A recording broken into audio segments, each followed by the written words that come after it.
Molly May, will you come out to play? Your smile takes the edge off of the day, and you're a light that brightens. This is Molly May, a Bod Pause Pod and other nice stuff with me, Molly May. Guys.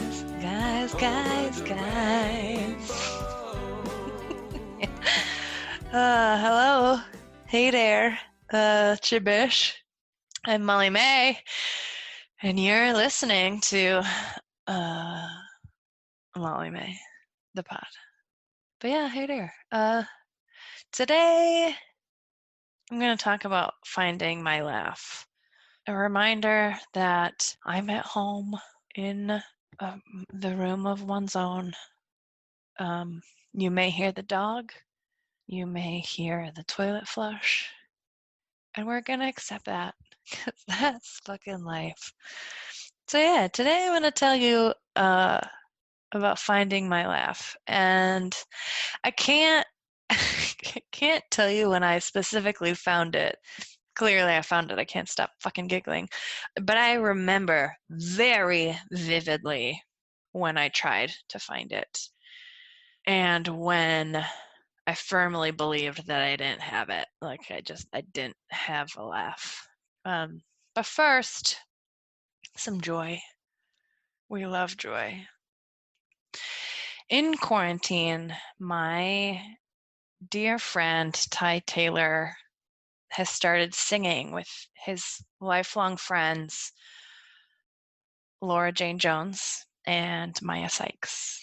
And they film a cappella medleys, maintaining social distance in like a tunnel. It's like a underpass. Yeah, is that an underpass? They're in a tunnel. And so the acoustics are heavenly. And their medley curation, curation. That's a choir warm-up. Curation. The way that they're putting these medleys together is just like an unrivaled brilliance. And their harmonies are like, okay. So I FaceTimed Ty the other day because I was like, guys, I had goosebumps so hard after watching these videos that my nipples were like not a part of my body. Okay, beyond that, like, you know when you shave your legs and you get the goosebumps and then you can like feel your leg hairs prick out? Or like they're even more effective when you get goosebumps on your face. It's just like, I feel like that's a little more rare. But like that's the sign of a really good performance when you get goosebumps on your face. But this was like straight to my fucking nipples. It was so weird. I just got all the goosebumps. My nipples were so hard. And I don't know, like I've never noticed that before. So that's our joy. Oh my God, I'm gonna get fired. The joy is the medleys, not my nipples getting hard. That was just an expression to share how joyful and amazing this trio is. So the song of the week, let's keep it going on the theme of this trio and get off of my nipples. They recently did a medley that included Love Train by the OJs, People All Over the World, you know that one, Join Hands, but also like Don't Touch and Stay 6 Feet Apart, please. You can watch their medleys on each one of their respective Instagrams because they're just creating together in this weird ass time of quarantine and using their sweet, just pure magical talents. Thank you guys. Ty Taylor, Maya Sykes, and Laura Jane Jones. What I can't take off this week is sunscreen. Let's all wear more sunscreen. this is your reminder to also drink water and wear sunscreen. Cool. Okay, thanks. No, sunscreen has come very far since we were kids, and you're like really had to rub it in and slather it on there, and it was such a chore done by our mothers. Now you don't have any excuses. Wear sunscreen. But now, I want to introduce you to Grandma Barb. I've tried to get her on the pod a gajillion fucking times, and she's quite apprehensive about being on the internet. The last time I talked to Grandma about being a guest on the pod, she asked me if she would have a dress rehearsal. She's like, I fucking die for.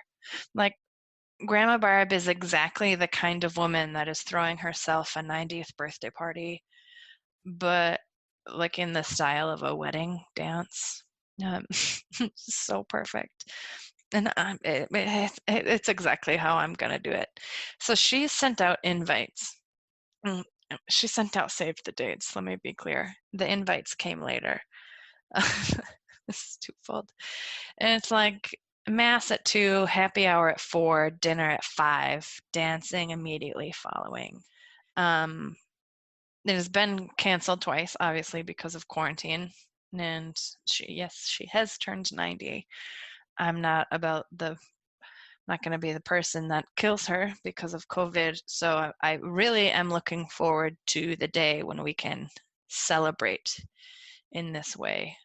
Because her throwing herself this wedding dance vibe is precisely the energy of my 90-year-old beauty guru grandma. She really loves to dance. So today on the pod, we're harnessing Grandma Barb. I mean, this woman, she makes her own rose water. She adds vitamin E oil to her store-bought moisturizer. She keeps fingernail polish in the fridge. She can't tell me why she does any of those things. I've asked so many times, but I guess I don't need a reason why. It has always been perfect Grandma Barb behavior to me. So I'll report back about her 90th birthday. Maybe for my birthday, for her birthday, she'll do me the favor of finally agreeing to come on. She's so rich with history. No, she'll never do it. I'll just tell you about her. So I was at a baby shower for a very dear family member of mine before baby showers were thrown over video calls on the internet and we could safely meet in person. And it was the most perfect intimate gathering of women in our family. And I was very grateful to be seated next to Grandma Barb, the very multi-layered woman. And I take great pride in being able to break through some of those layers. Because as I said, she's rich with history. And in this time of quarantine, I've gotten even further. And I'm so obsessed with her. We've been FaceTiming at home. It's amazing. She'll have a beer with me over FaceTime and we'll just laugh. One thing that I learned about me and Grandma Barb and laughing is when she tells a really funny joke and like can't get it out, she hides her face in her shirt. And I've always done that since I found my laugh. Anyway, I've delivered jokes like I can't, like I have to bury my face. It's like turtling behavior. Her laugh, when she really gets going, it's from the bellows. And like where she laughs in her body, genuinely. When she laughs genuinely, it's deep. And not in the meaning of sound or gravel, but like it comes from her diaphragm, from deep in her belly. And you know that there's a difference between a genuine laugh and pleasantries. And this is the woman who exclusively operates with princess hands. I've talked about princess hands before. And I mean, she invented princess hands. It's her mannerisms. And she's like, she coos. Like, oh. And she can be very Dorothy Gale about a situation. And that's likely a reason that I continued to fall in love with her many, many layers, because she is my Wizard of Oz. She just has the single best hands in the world. I know this is a podcast and I talk about visuals so often, but I need you to know that I'm just standing here doing princess hands, and they just like perfectly punctuate everything she's saying with a, it's all very involved. But her hands, I love her hands, and they're always perfectly manicured, a shiny pink. But she'll do that hand movement, and the that comes out of her mouth. It's like I'm saying the most interesting thing that she's ever heard in the world. She drinks Miller 64 and serves Planters peanuts on crystal trays. It's very obvious that I am hers. So I was sitting next to her at this baby shower, and I don't remember what I said, but she did the laugh that I adore. And I just watched her. And after like her exhale of relief, I was just like, I love that. I love that so much. I'm so obsessed with your laugh. I want to make you laugh all day long. And my sister granted me one of the largest compliments of my life in saying that that's my laugh, to which I was absolutely shocked because I remember not having a laugh. And saying that my laugh is synonymous with the trumpets from the bellows of grandma is like, I don't know, it's almost like a feat of strength. So I'm at this baby shower, and I went on to describe in great detail to the party goers the story of how I tried to find my laugh. Because as a kid, very vividly remember that I didn't think that I had a laugh. I was like 6 or 7, or like 6.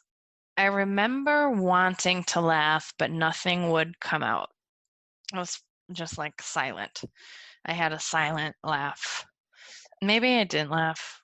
I don't really remember the ins and outs of it, but I remember having a full fucking complex about my laugh and the lack of sound that it made.